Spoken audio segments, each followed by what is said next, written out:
The McAlvany Weekly Commentary, covering monetary, economic, and geopolitical news events. Politicians will lay claim to the stock market's success if they have success on their watch, and they're blamed by others for its failure. And perhaps it's more coincidence. Perhaps the trends in play are beyond the ability of either party or candidate to control. Only versions of the outcome exist. So an individual politician and a policy suite may make something a little better or a little worse by the policies chosen. But if markets run in cycles, politicians are closer to being coincidental to that history. Now here are Kevin Orrick and David McAlvany. Welcome to the McAlvany Weekly Commentary. I'm Kevin Orrick along with David McAlvany. Well, Dave, last week we talked about a 400-ounce bar of gold being over $1 million for the first time, but as we speak today, it still is over $1 million. What are you thinking about gold right now? Well, sometimes you see these price moves and it is a flash in the pan.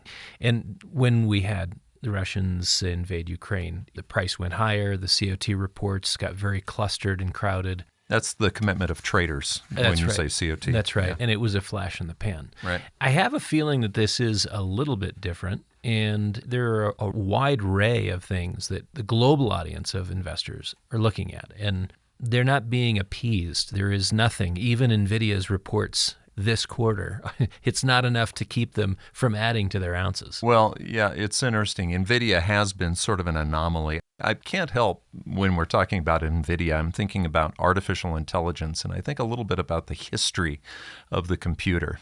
Von Neumann, during the Manhattan Project, and other guys working on the IBM computers that ultimately became IBM computers when they were figuring out how to actually make the A-bomb work. But Alan Turing was brought in as well, and they said, how someday will we know whether it's actually artificial intelligence or whether it's human intelligence? And so Alan Turing came up with something called the Turing test to determine whether a computer can actually imitate a human. Now, my question would be this, though. Artificial intelligence, AI, has caused NVIDIA and other stocks to go through the roof. Is there a test like the Turing test where we can see, are we in artificial valuation territory, Dave? Not artificial intelligence, but artificial valuation. Well, of course, and that's one of the reasons why our conversations with Andrew Smithers have been so important. Go back to the archives and listen to those, or if you want to make your way to Amazon and order a few books.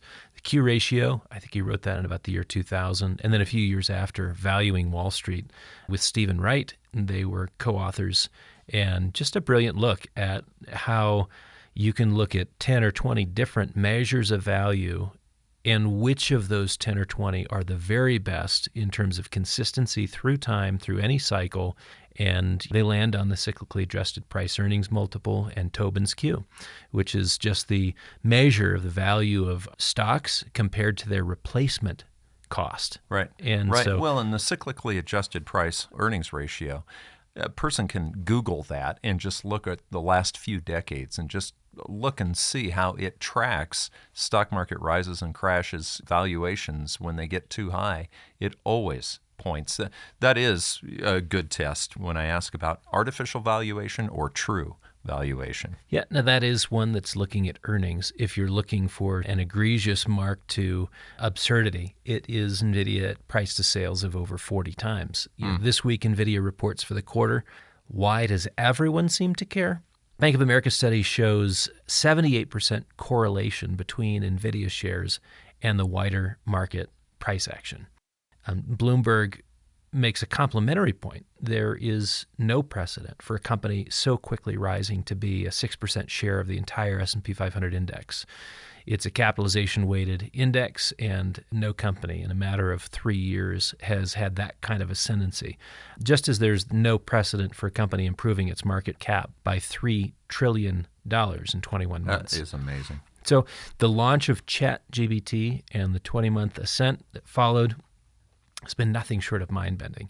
So there's a mathematical importance, but I think also important is that mood cannot be underestimated. As goes NVIDIA, so goes the market. Maybe it's not math, maybe it's mood. I was thinking, for the person who never got involved with NVIDIA, maybe missed the move, that person might be going, well, what difference does that make to me? But the broad market, it's the broad market at this point. Yeah, on the problematic side, you might think of it as index capture. With the increase in impact has come a broader market, which is influenced by the direction of the shares. Of course, it's not alone. If you want to throw in the Mag 7, most of those are the people who are buying from NVIDIA. So they're very tightly connected.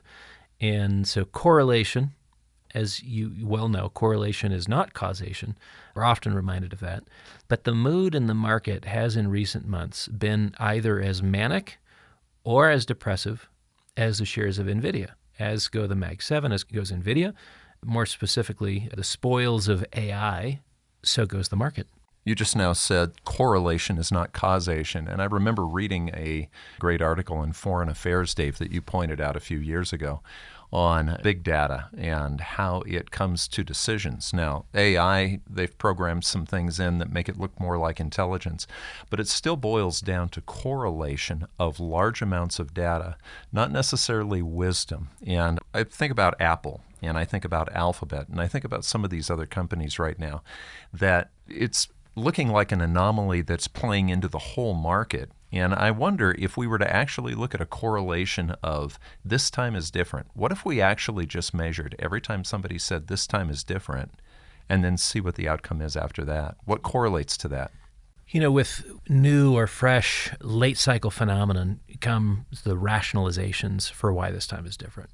And history is, in that context, sidelined. It's considered to be unhelpful, a waste of time.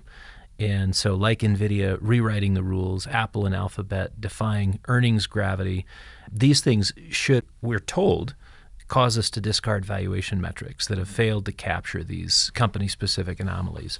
And again, I come back to Smithers' concepts in Valuing Wall Street and the Q ratio. Those are books that are now 2.5 decades old. And contemptuously, they would be thrown out as inadequate in a big tech era. I remember coming to work for your family back in 1987, and about that time, Wall Street, the movie, came out. Remember Gordon Gekko and Wall Street? And there was the old guy in Wall Street who reminds me sort of the Smithers in the movie, who's like, you guys, you need to know that you're playing with fire. This time is not different. Every single time you do stuff like this, it turns out badly. You remember that older guy who was the voice of wisdom? Absolutely. We prefer to exist with the tensions of time lags and allow patiently for the past to emerge into the present. At the end of the day, we're talking about people doing the same things, and it feels fresh and it feels different because this time it's a particular kind of chip, but there's been all kinds of innovations which have captured the imagination of the investing public, and it's that imagination piece, unbound, which leads to excess. Yeah, so this time it may be different for now, but it's not different for the long run. No, I mean, call it loyalty, maybe more accurately gratitude. There are insights from Smithers that have nothing to do with market timing, everything to do with the best possible analysis on market returns over time. That's the cyclically adjusted price earnings ratio and then Tobin's Q, those two books, right? They remain very helpful, and those two measures are very helpful. A few weeks ago, however, you had a Bloomberg article railing against CAPE, that cyclically adjusted price earnings multiple. For those of you who are interested, and if you're willing to spend 15 to 20 hours reading, those books I think are a requirement for those managing money or aspiring to. Neither valuation metrics help with someone desperate for riches and on a set time frame for achieving it. If you're trying to compress time, this is something that's really taking time out of the equation. It reminds me, for anyone who's done technical analysis, it's like a point and figure chart. It does capture the movement, it does capture the price, but it sucks time out completely. Time is extracted, and the truth of price relative to earnings or price relative to asset replacement cost, in the case of Tobin's Q, they stand out, again, from a more limited time frame. Going back to that 1987 time period when I came to work for the family, I remember the summer of 87, Fortune magazine had a cover that said, "Our stock's too high." It said, "This time probably is different." Now, by that next October, we had the largest crash since the 1929 crash. So I guess it wasn't. Yeah, and this is all about movements above a mean and prices that have you sort of on the edges of the Gaussian curve, so to say. 2.5 standard deviations, 3 standard deviations. When you start talking about the 1,000-year or 10,000-year flood, that's where you're talking about a 4 or a 5 or a 6 standard deviation event. It's very uncommon within markets to see things get to a 3 standard deviation event, yet we're just about there, between 2.5 and 3 on both of those measures. But Bloomberg is saying it's different this time. Yeah, I thought the whole article, this is Bloomberg again, discounting those valuation metrics served as yet one more attempt to say, this time is different. This time trees do grow to the sky. And with the advent of radical technological shifts, you have to adjust and accommodate a unique data set. And I think that's the problem, is when you have a unique data set, it may apply during a limited time frame, but it means that it doesn't necessarily apply across all time frames. So that's the problem. The long-term reliability of these metrics is not validated in the short run and invalidated in the long run by sort of the flavor of the month technology shifts. You repeat yourself over and over, and I think it's worth talking about again. What you buy something for is the most important, isn't it, to you? Absolutely. Overvaluation and undervaluation are the characteristics of market extremes, and those extremes can persist for many years. Your projected future returns, I would argue, still takes into account what your cost basis is, regardless of asset class. Saying it and summarizing it differently, Tobin's Q and CAPE remain valid confirmation tools of when prices are at their extremes. Does it tell you what you should go out and do today? Nope. Never meant to be a timing tool. Charting the numbers, you can see where you are relative to the mean and determine how many standard deviations you are from that mean. And then you can come up with what your future expected returns are if you are buying low or buying high. Conversely, you could be selling high and buying low. And that actually is the very, very simple formula for making money in any market, whether it's real estate, stocks, bonds, cryptocurrencies, gold, whatever. Isn't it funny, though, sometimes we try to find explanations where we justify ourselves, even when it makes no sense, even when we have a history of understanding something's maybe too high, we justify ourselves. Commentators will do that because, first of all, these guys are paid to make a story in the news, It is about momentum. Commentators are seeking, not surprisingly, a way of justifying future high rates of return, regardless of the prices being paid for the asset. You can ignore what you're paying today because it will go higher and higher and higher and higher. The seemingly obvious don't pay too much is ready to be deconstructed. And look, NVIDIA is now priced at 40 times sales. Its peers are closer to 10 times sales. It is an anomaly. Could you have paid a high price and still made a lot of money in NVIDIA? Yep. Is that a strategy which is going to serve you well for the next 5 years, 10 years, 25 years? If you want to, you can tempt fate and just ignore the value equation. There's, I think, 3 of them that you could put into that same mix: Alphabet, Apple, NVIDIA. It's changing how analysts wish to view the market with unlimited upside. Well, maybe what they'd like to do, and rather than look at the numbers on the market, maybe they should just look for joy. Maybe the market, if NVIDIA keeps going up, just like Kamala, it promises you joy. Why look at the numbers? You're right. You're playing a momentum game. What you have is immediate gratification, particularly if you open up your statement or get online and look the next day after a purchase and it's up yet again. And you like that. You like the joy of winning. And mathematical influence, if we go back to this cap-weighted thing, mathematical influence in a cap-weighted index is one thing. It's the mood that is far more interesting because people will always see what they want to see, be that the boundless optimism or the most extreme of pessimism. Okay, but let's just go ahead and step back into the old metrics. Let's just go ahead and say, what if they still do matter? When we bring back the old metrics, I do remember sitting at a hotel in Edinburgh, and I think Smithers might have been wearing Harris tweed. This is not like bringing back the tweed and the pipe. This is not our version of a fashion statement or some sort of nostalgic obsession. It's a reminder of the importance of recurrence, and it's tied to human nature. It's tied to instinct. It's tied to conscious thought and subconscious desire. Patterns recur, and some patterns deserve, I think right now, a laser focus. I remain convinced that what you pay for an asset is highly relevant to future returns, and I remain appreciative of Smithers' insights. Never attempting to frame market timing. Again, he's never made that claim. We as investors are too fixated with short-term gratification and too impatient to allow basis to play its larger part in long-term success. I've seen you do this with coins, Dave, when like the old $20 gold pieces get to be too cheap. Whenever that happens, you go in and you buy them. And you've done this with other things. I think about the trip to Europe when you were thinking possibly of buying tweed. Not because it was underpriced, but because it was the last of the tweed. Yeah, that is probably an example of nostalgia in backward-looking fashion. My wife and I were on a trip to the Hebrides. This is Harris and Lewis, and we visited the Isle of Harris. This has got to be 15 years ago. And, of course, we had to visit the Shrine of Tweed. The industry was being dismantled. The weavers told by one American textile giant that their skills were no longer needed. They were the dodo bird of the day. And I have these thought experiments with lots of different things and don't act on many of them, but I considered, my own Jurassic exhibit, a 40-foot container of tweed in every color variation imaginable.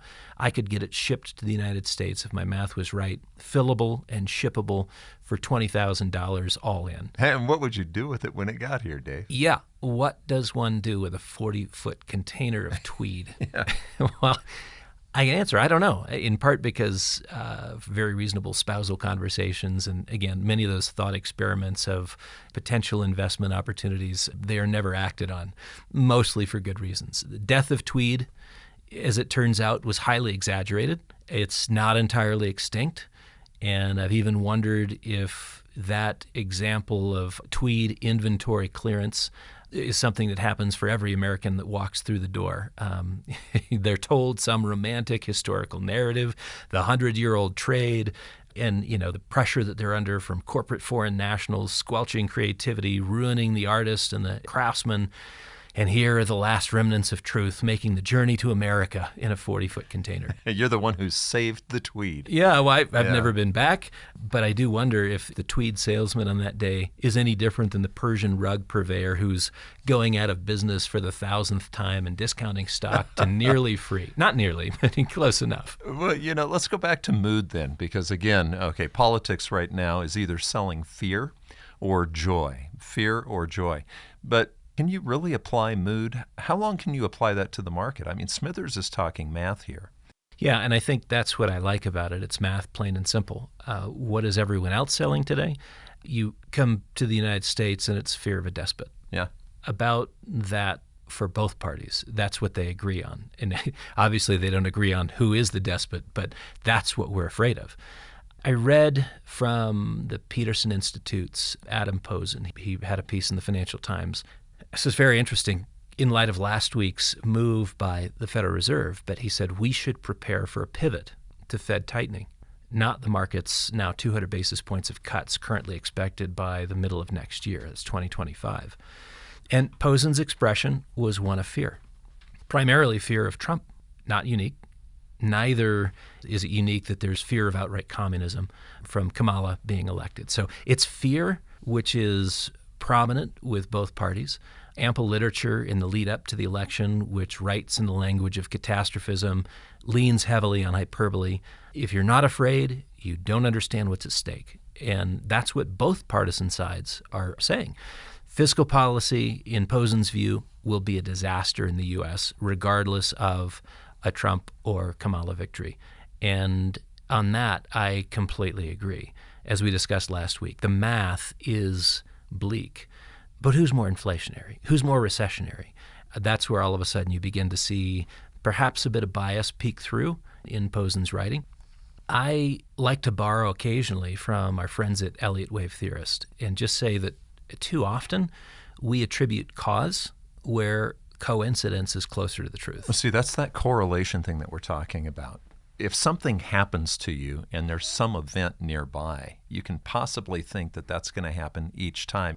You probably know the story of the little girl who's sitting at the meal with her mom and her grandma and her great-grandma, and she says, "Why do you cut both ends of the meatloaf off?" And the mom says, "I don't know. That's what your grandma always did." And grandma said, "Well, that's what my mom did," and great-grandma's there, and she goes, "Well, I did that because I had a small pan." Well, see, that's correlation. The ends of the meatloaf don't need to be cut off necessarily, and correlation isn't cause, but coincidence, Dave. Coincidence is another word that starts with a C, and you can mistake coincidence, and I'm thinking politics here. Okay? Yeah, well, politicians will lay claim to the stock market's success if they have success on their watch, and they're blamed by others for its failure. Right. And perhaps it's more coincidence. Perhaps the trends in play are beyond the ability of either party or candidate to control. Only versions of the outcome exist. So an individual politician and a policy suite may make something a little better or a little worse by the policies chosen. But if markets run in cycles, politicians are closer to being coincidental to that history. Right. An exaggeration, for better or for worse, of a particular trend that preexisted with causes that are deeper than a politician's pronouncement of policy objectives. That makes sense to me. Well, let's just look at that. Okay, going back to 1987, Reagan was president. You had a Republican. We had a stock market crash in October. Then we go to the year 2000. We had a stock market crash, and it was under Bill Clinton, a Democrat. Then in 2008, we had a stock market crash, and that was under George Bush, a Republican. Is there a correlation, or is it just coincidence? I think it's coincidence. When you look at the 1980s, you have interest rates coming down off of the mid-teens and moving towards the single digit, which adds fuel to a bull market fire. And it doesn't really matter who's in office when rates are coming down or when rates are going up. There is a price to be paid or there is a benefit to be reaped. I'm a wholehearted believer in the consequence of ideas. Don't get me wrong. I think philosophy matters, and I do think that good ideas have good outcomes, bad ideas have bad outcomes. But the complexity of the marketplace can entail far more than the narrow attributions of success or failure. We see this every day. A CNBC market commentator ties into a particular data point and says, this is why the market is up, or this is why the market is down. And if you listen through enough days, the same data point can prove one market direction move higher or the opposite market direction lower. The CNN political analyst ties to a particular political preference. Human events are far more complex than we allow for. I don't know that human beings are that complex, on the other hand. And this is where, again, we're motivated by greed, we're motivated by fear. If you look at the things that cause individual human action, I think you can actually wrap your minds around that. It's where you get into a complex system that I'd be careful of attribution. Okay, so let's talk about expectations then, since we're talking about human action. Right now, there's an expectation that there's going to be as much as 200 basis points cut from the interest rate over the next year. In fact, by middle of next year, I think. Is that realistic? This is, I think, an overshot expectation unless the Fed is reacting to a severe recession or a labor market implosion. Getting to 200 basis points lower doesn't really make sense. And frankly, I'm not exactly sure how we justify moving into a loosening mode, at least with interest rates, when we have real estate at all-time highs, stocks at all-time highs. I mean, look, gold is at all-time highs. Right. It's an odd time to be recommending that we start to loosen financial conditions. Unless you think politically.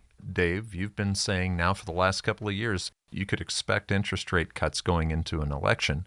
And we could go back and see that over and over. There's always an excuse, isn't there? A justification. Well, last week's Jackson Hole meeting represents a follow-through event from the December 2023 Powell pivot. We've had the forward guidance to this point. We've been told that we're going to move towards accommodation. Expectations are now firmly set on 25 basis points of cuts in late September, with rates moving yet lower thereafter. That's weeks before an election. Yeah. Although I don't think, unless you're talking about a meltdown in the equities market, that you'll see the Fed do anything between September 18th and the end of the year, just out of deference for that sort of political confusion. It would be construed as a freebie, if you will, doing a solid for a particular political party. Although rates are higher than the recent zero-rate environment, you just can't make the case that we have restrictive conditions today within the financial markets. Past 25 years, we've had 10-year Treasury bouncing between 2 and 5% constantly. The previous 25 years, they were consistently oscillating between 6 and 9. The Fed has held rates at these levels in hopes that financial market conditions would tighten, and yet those rates, being at 5.25 to 5.5, have only limited those that are already in too much debt. Otherwise, you've had ample access to credit, and you look in the commercial debt markets, this is where it's not actually restrictive. The S&P is 29% higher than when the Fed started hiking rates. The average single-family home is 36.5% higher from when the Fed started hiking rates. It's gone from $301,000 for the average single-family home to $412,000. And that was after a big jump in 2021. This is interesting. Semiconductor stocks, 100% higher. NVIDIA, 700 to 800% higher in this context of rising rates. Equities, in fact, are flirting with all-time highs as if a rate of 5.25 to 5.5% did not matter. And in fact, it doesn't, not to the leveraged speculator. The real issue is what happens next. And I think this is really why the Fed wants to accommodate. They recognize that there is a second shoe to drop within the commercial real estate market, and refis are coming hard and fast over the next 18 months. $1.4 trillion in commercial real estate has to be refinanced, and it's not going to be at the old levels. It will be at higher levels, which make it untenable for owners to keep the properties. So do you want to see a banking crisis on the other side of a commercial real estate implosion, the second shoe to drop in the commercial real estate market? I do think the Fed is sensitive to that. Refis of the next few years of government debt fit the same mold. We talked about that last week. Less this year, next year, and the year after than what we had last year. 30% last year, and again, I think it's 12, 9, and 7% over the next few years. These are not extreme interest rates. We just have extreme quantities of debt, which exaggerate the impact on any entity which has too much of that debt. So maybe their hand is being forced. And speaking of hands being forced, this is a pretty interesting week of endorsements, isn't it? I mean, RFK Jr. endorsing Trump? Who'd have thought? It's a week of endorsements. The fixed income market got the endorsement and permission of the central bank to go lower for the first time in 4 years.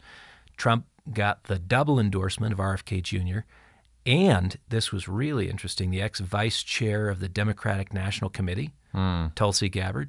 I guess that was actually this week, Monday. But let those two sink in.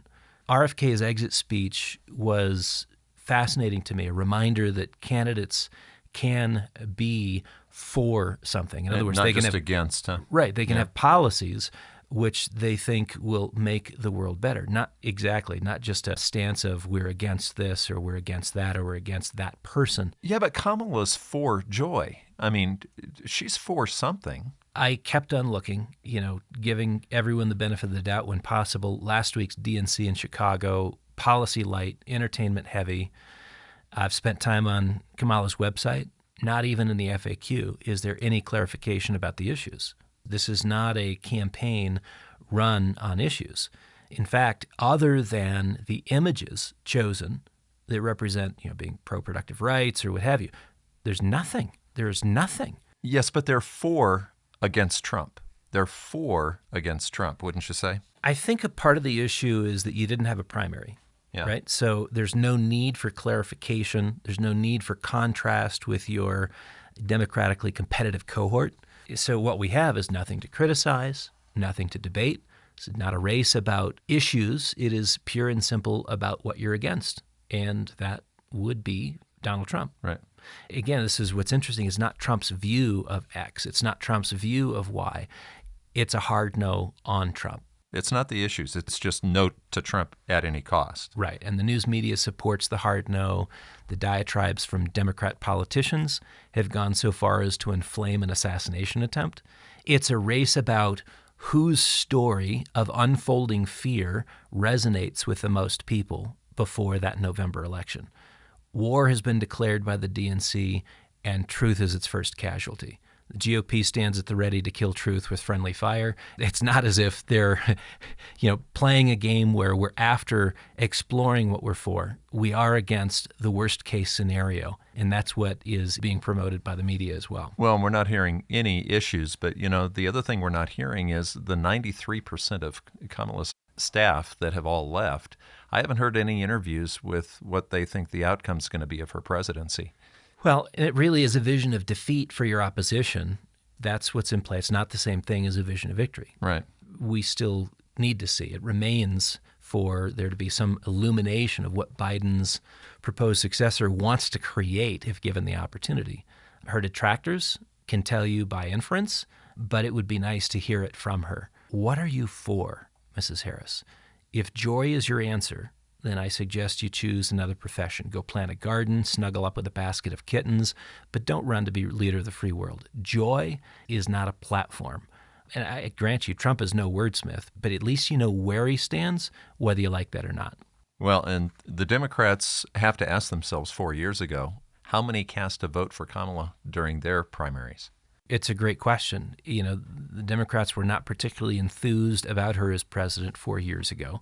I think if you count the number of votes she was getting in the primary, it's a reason why she dropped out. Enthusiasm is merely for the person with a chance at defeating Trump. We know how likable and knowledgeable she is. This was fascinating. An ex-CBS reporter said this. If Kamala Harris's team thought that voters would find her likable and knowledgeable, they would put her before the public as much as possible before the election rather than minimize her exposure. Yet she has not done a single interview. I mean, are they hiding her? Not a single interview since the pronouncement of Biden, since he said he's dropping out and Kamala was going to be in. The New York Times. I mean, this is, again, if you think about the source on this, joy is not a strategy, end quote. Wow. From the New York Times, from Jonathan Turley. I think he's a more conservative commentator today, a lawyer, grew up in a very left-leaning family, went to work in the 1970s within the Democratic administration, and he says there is no longer a big tent in the party of Roosevelt or Kennedy. The DNC bordered on the creepy as speaker after speaker. I think he's talking about the DNC meeting last week. As they sold the idea that if voters could just swallow the Harris candidacy, they would immediately experience joy like political Prozac. Oh, joy. Political Prozac. I feel better already. On RFK's way out, he commented about doing as many as 10 interviews a day.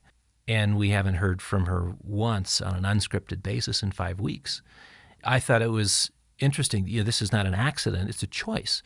Quentin Tarantino and a group of other Hollywood supporters have endorsed the basement strategy. Just let Trump continue to keep the mic, say stupid things, and disqualify himself. Keep Kamala off mic and away from any unscripted interviews till after the election. And this is Quentin Tarantino, who, maybe this is too soon, Dave, but he directed Kill Bill 1 and Kill Bill 2. That bullet was awfully close. That bullet was awfully close a few weeks ago. I think what has to be the funniest thing, and maybe the most out of touch that I've read this week, Jen Psaki, she says that Kamala Harris is as likable as Hillary Clinton. Oh, well, there's joy. There's joy. Well, and this is her words, magical, charismatic quality in person. People say that about Hillary Clinton. Also true. Kamala Harris is as likable as Hillary Clinton. Yeah. I wonder if Jen forgot the reality behind those Saturday Night Live parodies. I mean, we're talking about the Ice Queen. Well, and I don't even think you need the parodies. All you'd have to ask Bill Clinton is, was she really magical, charismatic, likable? I don't know. Okay, so let's go back to gold, because we talked about a 400-ounce bar of gold is still over $1 million. What's holding that price up, Dave? I think gold is a beacon of insight, and the price is telling you something. It's telling you about the concerns from a domestic policy standpoint, from a political standpoint. How do we deal with that? We don't have clear answers, and gold signals a degree of insecurity and uncertainty, geopolitical uncertainty. It suggests that what is happening in the Middle East is far from being resolved. What is happening in Eastern Europe, specifically between Russia and Ukraine, very unresolved. So between domestic and geopolitical uncertainty, gold is a beacon of insight. Between the terminal fiscal math we spent some time talking about last week and what remains in play, even with Adam Posen's comment that it doesn't matter who's elected, that part is undeniable. It's a problem that either party will have to face, both without the requisite tools. Excessive systemic leverage, we have that within the financial markets. That's what we began to see unwind with the yen carry trade. More of that to come. Gold is a beacon of insight when it comes to excessive systemic leverage.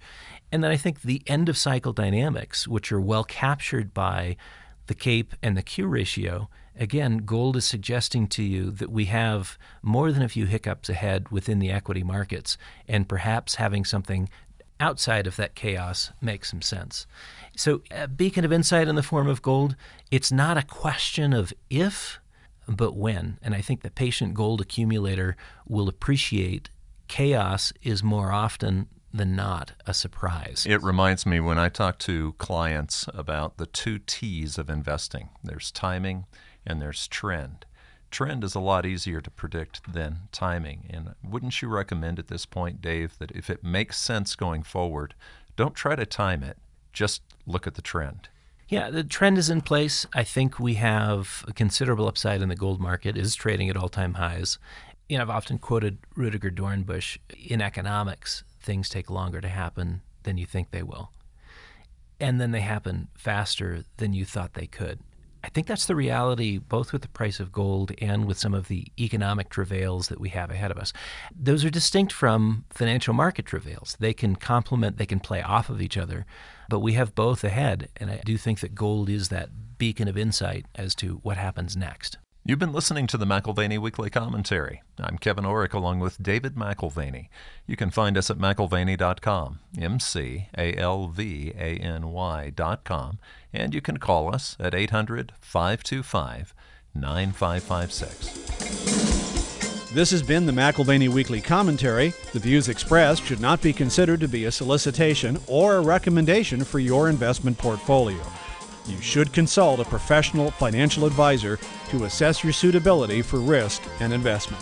Join us again next week for a new edition of the McAlvany Weekly Commentary.